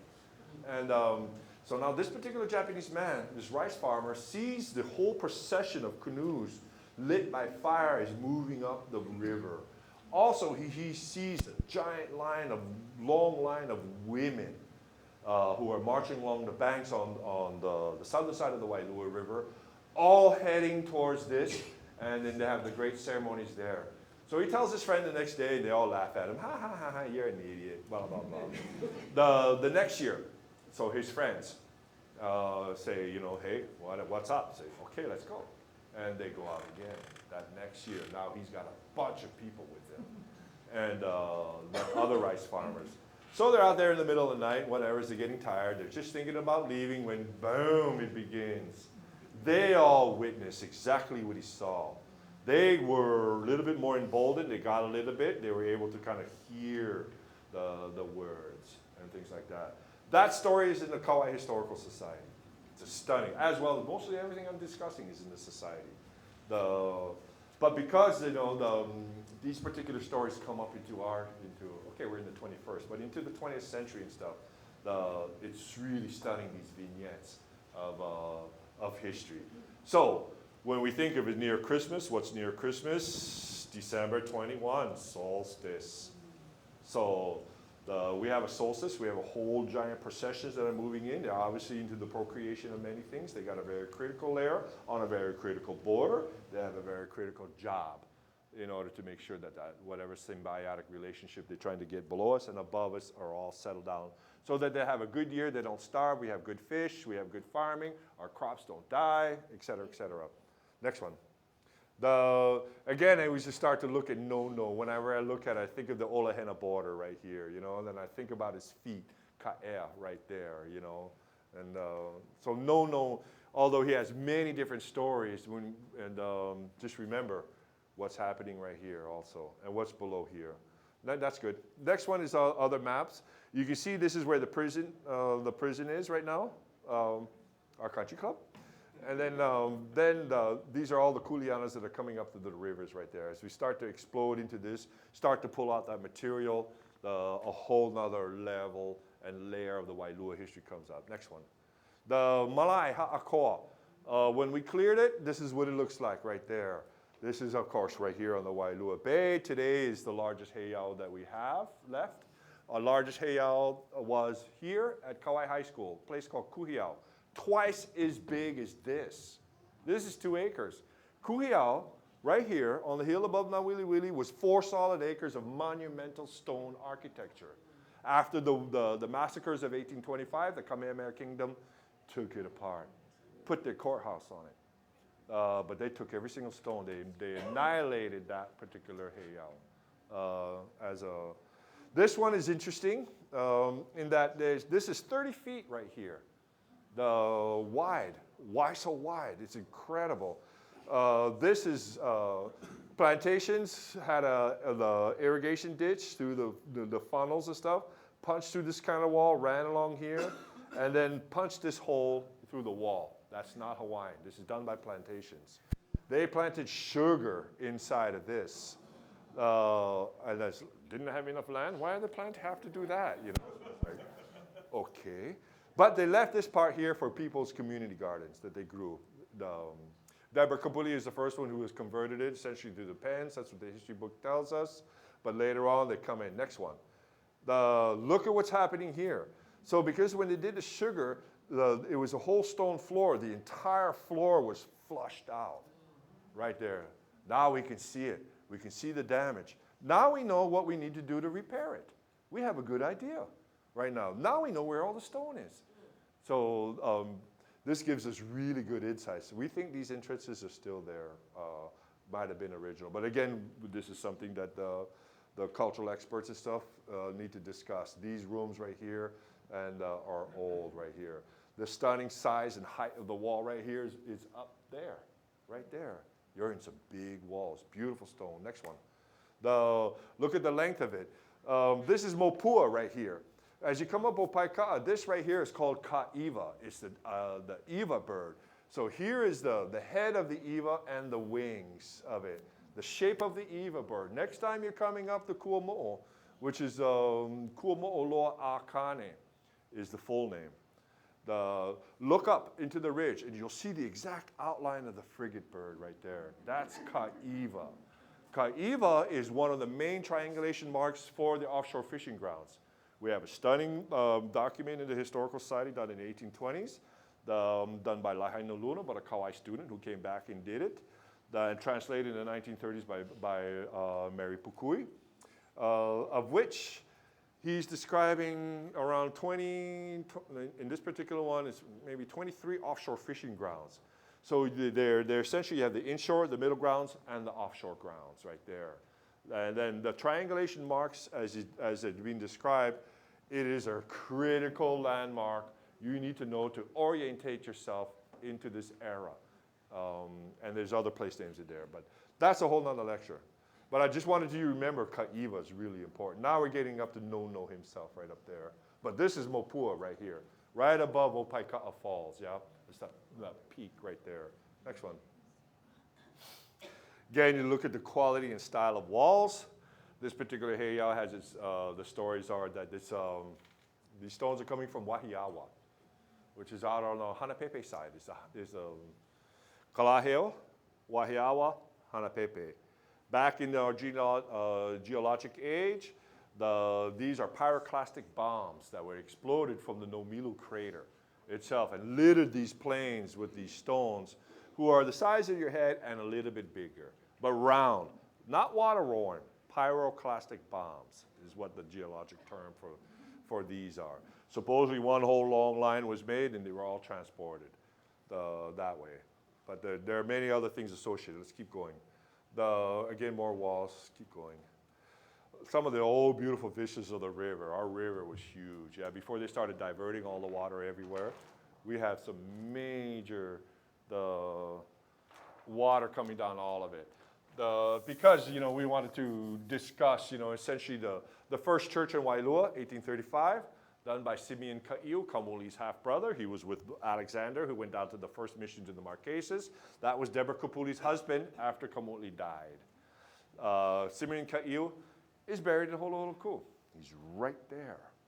He's there. He founds the first church in 1834, dies in 35. This is essentially a quick look at the village and the ferryman's house. In those days before the bridge, although they're standing on it right there now, but the first bridge that came across, it was all by the ferry. Crossing every one of our rivers on this island is all by canoe. Sometimes they can ride the horses in the front, and then kind of, if the tide was low, they could make it across right there. But if not, you were dependent on the ferry. Next one. Again, here we are, starting to look into, you can see no right here, and the nature of the Wailua village in this particular, this is the 1900s, 18s and 19s. This photo is early 19. Next one. The Birthstones. Excavated by Emery. Kaua'i Historical Society brings it because in the 1920s, even though the Japanese rice farmers, the Hawaiians were dying out really bad.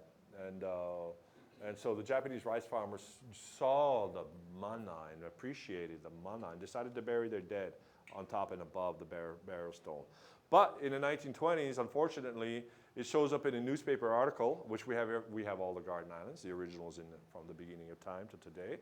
You're looking at 1924 or so. Unbeknownst to anyone in authority, the Japanese dynamited their way to the top. So that pathway that leads it there was clearly dynamited. That whole dynamite rubble was all covering all of this. Society brings in Emery. Emery clears it back out. That's why we see what we see today. Clears out this particular stone right here. The birthing is actually taking place right here. And that's a whole nother story. There's and I like that story too. It's an interesting one. There's a dog. He actually lifts the stone and looks under. There's a dog. Fully articulated Polynesian dog, extinct underneath this particular stone right there. Next one. Let's go through society in order to try to bring the awareness of the importance of all our sacred landscapes, begin to have some sort of utilization and some sort of appreciation for visitors and stuff like that, and try to do this right here in the 30s and 40s. Also, next one. Hikina-a-Kala. This is right there at the river mouth.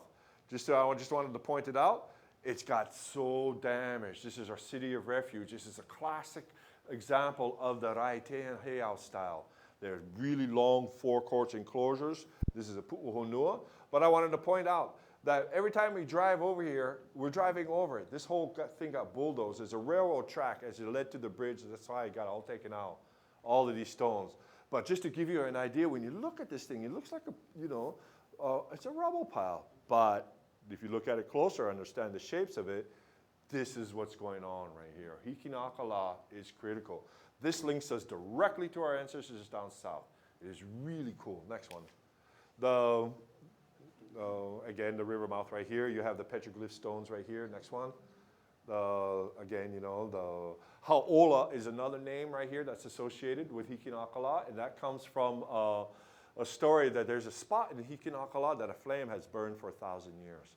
So no matter what rain, storm, or everything like that, somehow the winds are moving there. I'm always there. Every time I'm always there, I'm always looking. Where is that spot? Where are we?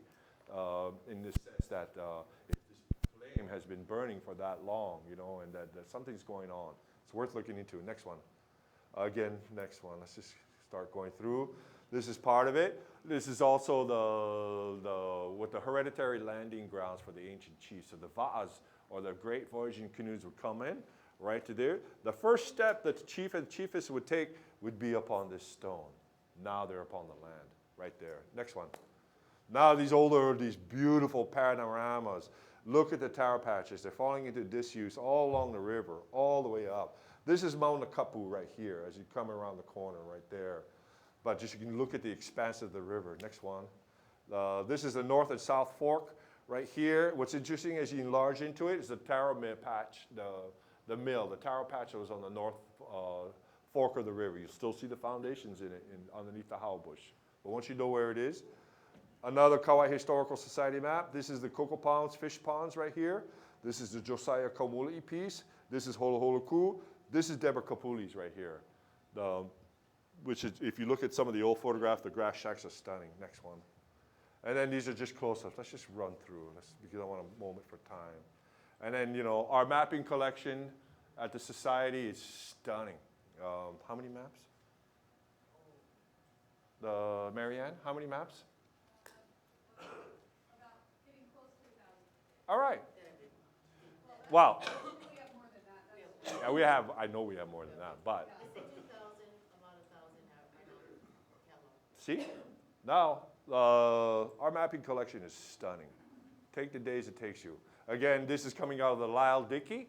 This is a particular paper that was written in the 1915 or so.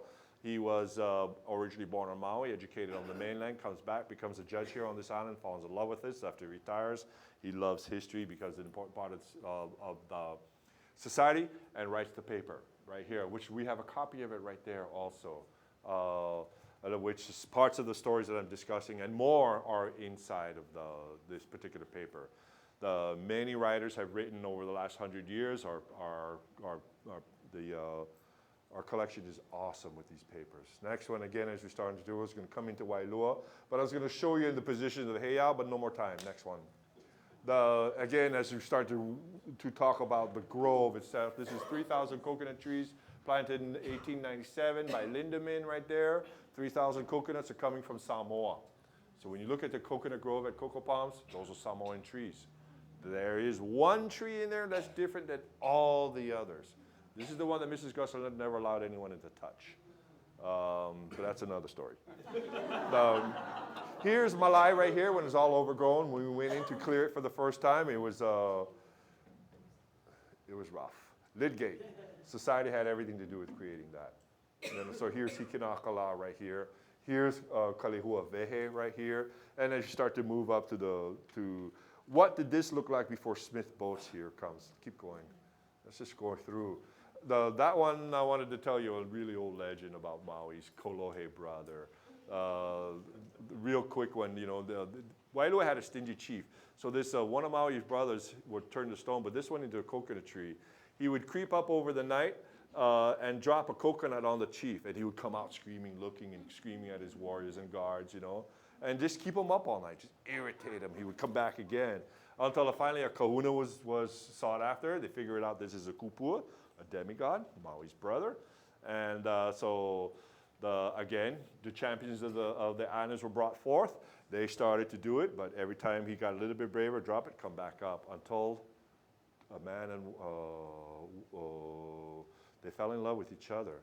He started to chop it, and then just before he was down, he threw the mighty lei over the coconut tree, and he started to pull. Now he was stuck and pulled.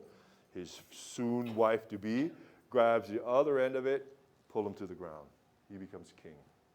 That's the fast one. Next one. Again, here we are right there as we're starting to look out and describe all the ukopia, the heiaus and things, poliahu. Pu'uki'i right here, you know, the hill of Ki'is. Next one. Lyle Dickey was into string figures. He does do the book right there. This particular H-E-I is a Wailua string figure. He's got 4 of them. And then that's another discussion. Birthstones, keep going. Let's just run through again some of the old stuff. Again, you can see the age of the grove. Remember, it was done in 1897. The Kalai'okamanu right here, looking up right there. Holoholuku right here. The birthstones are on this side right there. This is still very much visible. You can see here's Emery as he's removing the dynamite rubble and re-exposing the birthstones. Next one. Poliahu right here.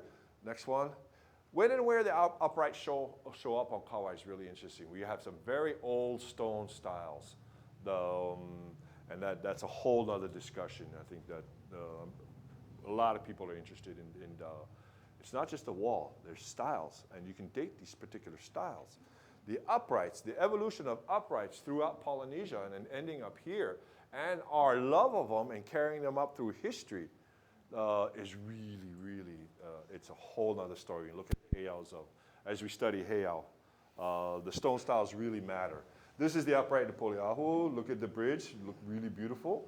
Although people were complaining that although built in England, it was really heavy. And it was too irony. But, you know, the people who ordered it say, hey, you know, it's going to last throughout time and et cetera, et cetera. But next one. Smith's boats, as they were opening it up. You can see the way the nature of the ponds right here before, and essentially what they're removing right here and creating this basin. But it was an original big fish pond and stuff right there in the old days. So that photo was really 1960, yeah? So that wasn't that long ago. Again, here we're looking at the house lots. Any of you guys live in the house lots, if you look through the aerials, or wherever it is on the island, you know, if you take a good look at the aerials and the farming and what they were doing as they go through essentially the 1910, 20, 30, 40, 50, 60, 70.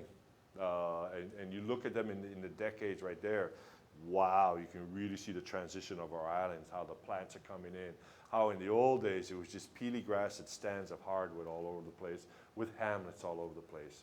The idea of the village didn't quite exist in Polynesia, except for a few instances. They were pretty much spread out in these beautiful taro patches right there. Again, you know, the house lot got converted into the great mangoes. So again, you know, we don't remember. But as you drive through the house lot, some of the really old trees all belong to this particular era right there. When the house lots produced the bestest mangoes on the rock. Next one. Again, Wailua Bay right here, and you know, we're going to discuss some of the things in the arrivals and navigation and winds at another time. Next one. Thank you.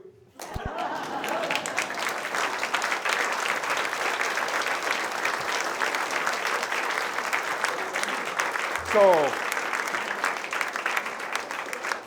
any questions? Couple minutes maybe, let everybody go home. Val, Ako. I met you when you were.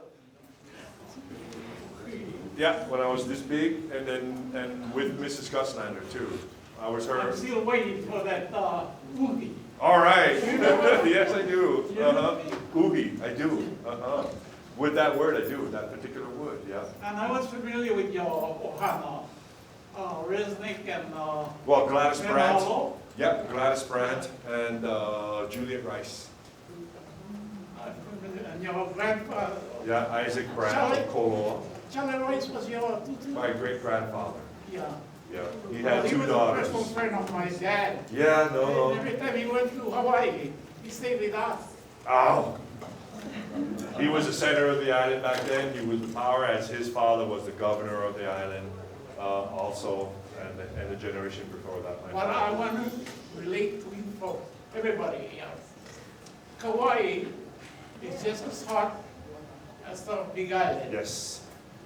I know there's 4 places here in Kaua'i that has hot springs, but I will not reveal. No. I allow to the exploiting because volcanologists Yes. one of it. Yes. If they found out where those springs are, Yes. they're going to just. It would blow everything we know geologically. We're supposed to be dormant. But we're not. And he's saying we're There's not. 4 places here in Kaua'i. Hawaii, we know, is not dormant, but our island's been dormant for 4.5 billion, but it hasn't because of the hot springs. Okay? And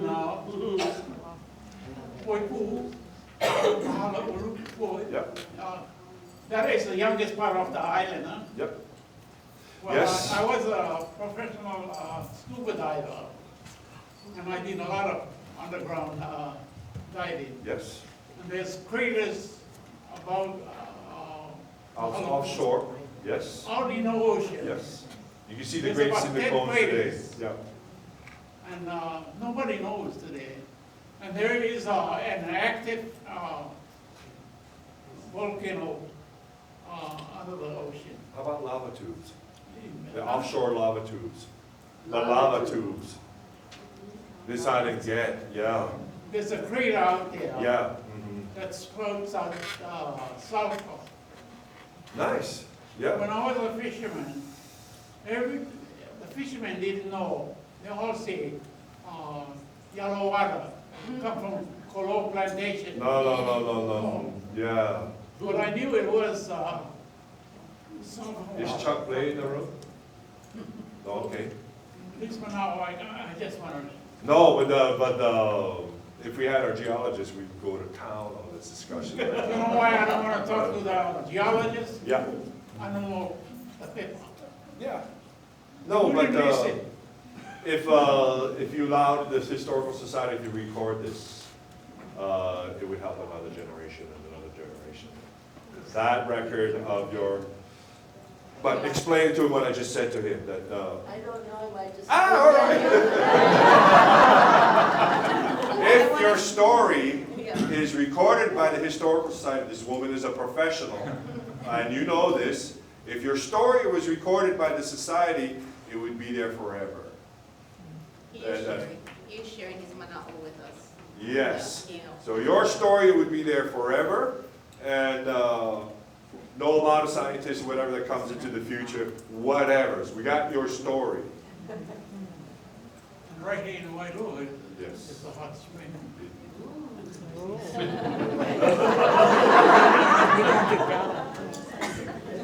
To record it. I also spent time in Solomon Island and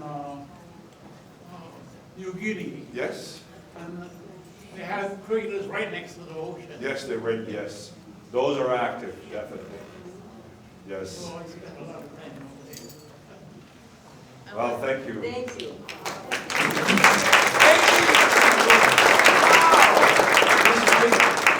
Big John's daughter, Big John Coco. Whatever mana'o that I had Yeah. today, Yeah. give it to Alan, Yeah. put it in a. Please do. Yeah. Let me quote you your story. I know part of your story. You have a very fascinating story. Oh, you Your know, life. Ben wrote the story about Coco. Yes. You know what I found over there?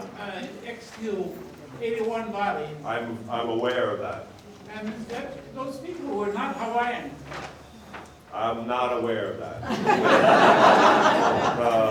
You see Hawaiian skull. Yes. Put it The on rock table. and jaw. You put it on the table, it Yeah. rocked. Yeah.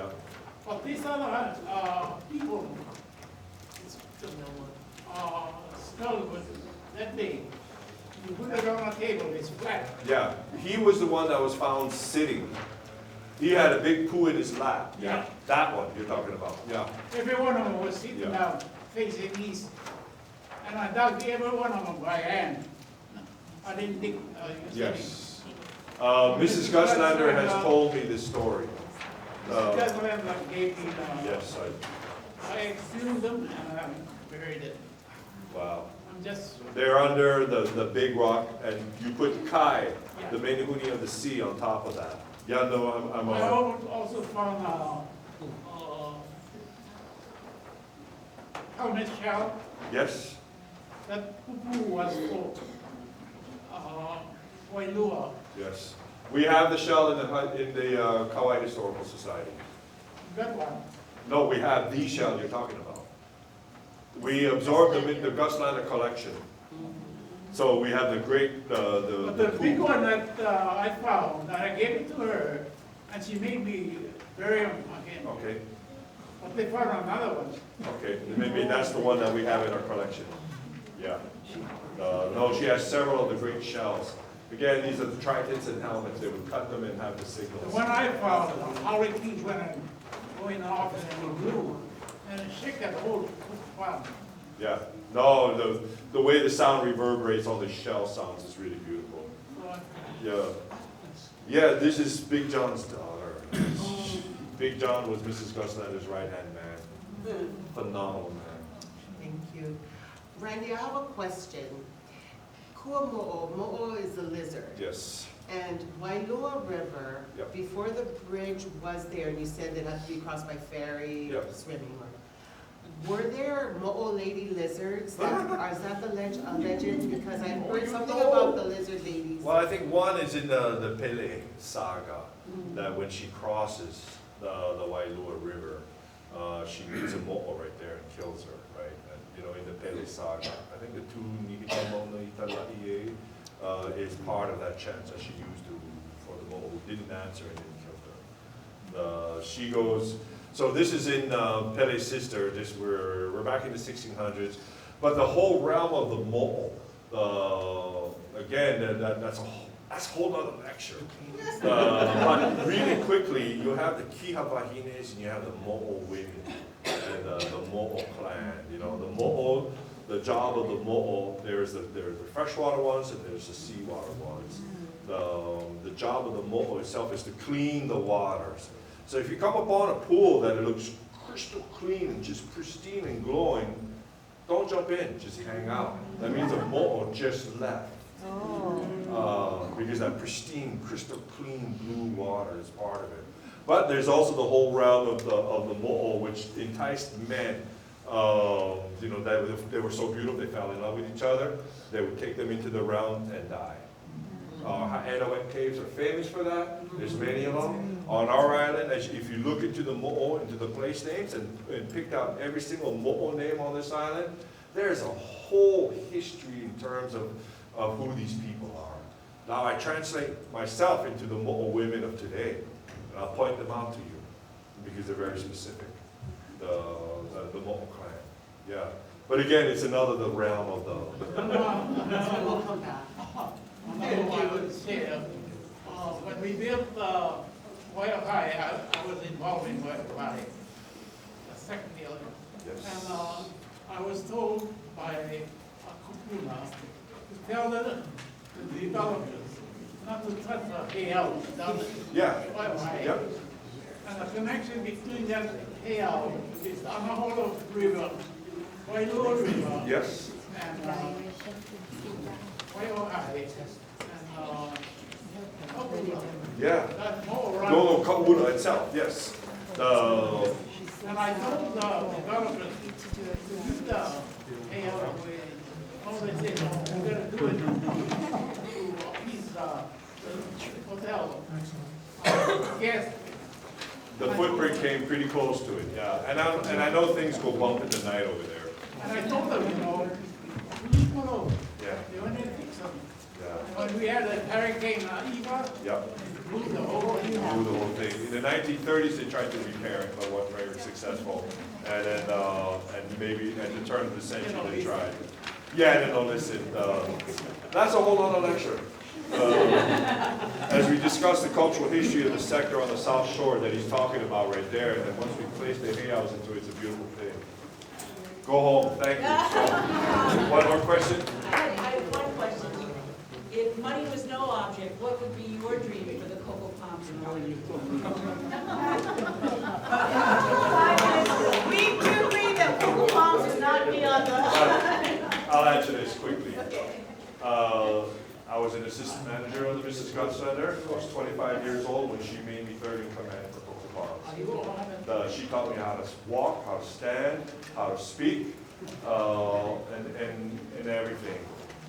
Somehow, on my short stay, I became, because I was associated with the collections and everything, and essentially because of the collections, I stayed with it. And so therefore, the will of the employees of Coco Palms in those days was important to me. If you were to talk to the employees of the Coco Palms and what they wanted a hotel where their children could be proud to work at. And they wanted to be something like that.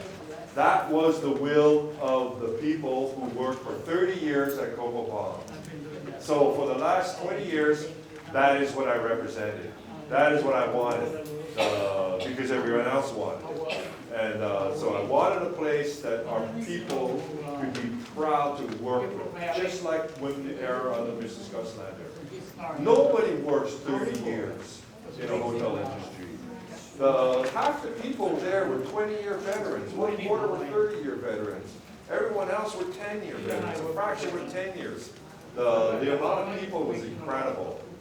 Today, we're in a different situation. I was asked to actually to see if we can make it into something else. And it came down to, if we were to take 10% of the lands and turned them into income producing, which would be on the house lot side, the Haleoliko Road side, right there. We took that 10% and then we created an income producing machine that would keep 90% in pristine. Self-employed, income generation mechanism that would keep the rest of it in. So now we're going into a multicultural bid. So essentially, broke that all down, did all the spreadsheets, did all the finances, did all the rents, did all the, and it came down to that. By taking 10% of the lands and on that side of it, we can keep the rest of it stunning beyond our lifetime. That's the trick. Beyond our lifetime.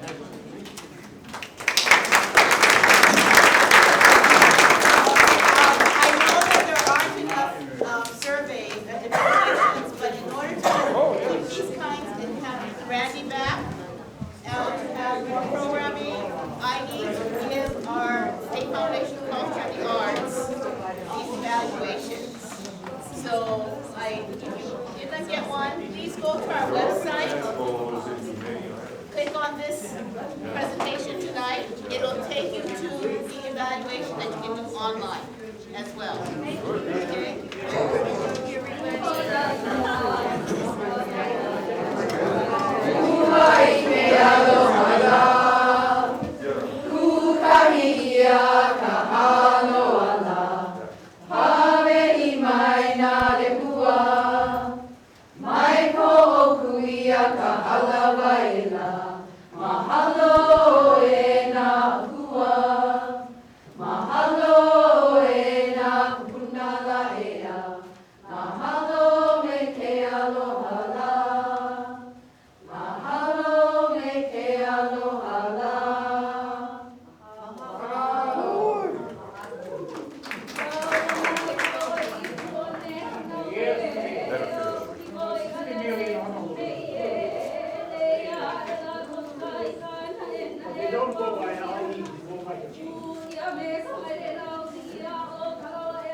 I'd like to spend the whole next there.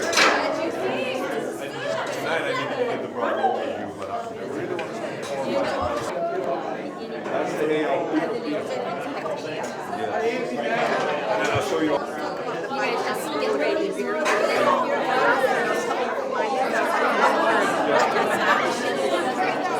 Bamboo Moon Video has been producing quality videos for Kaua'i and beyond since 1995.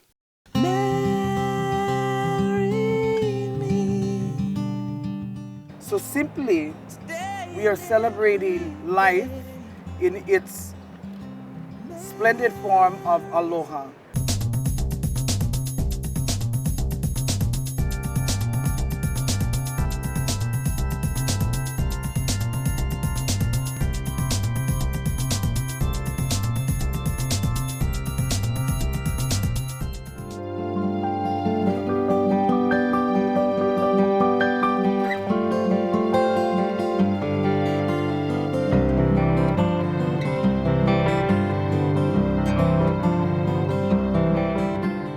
Bamboo Moon Video.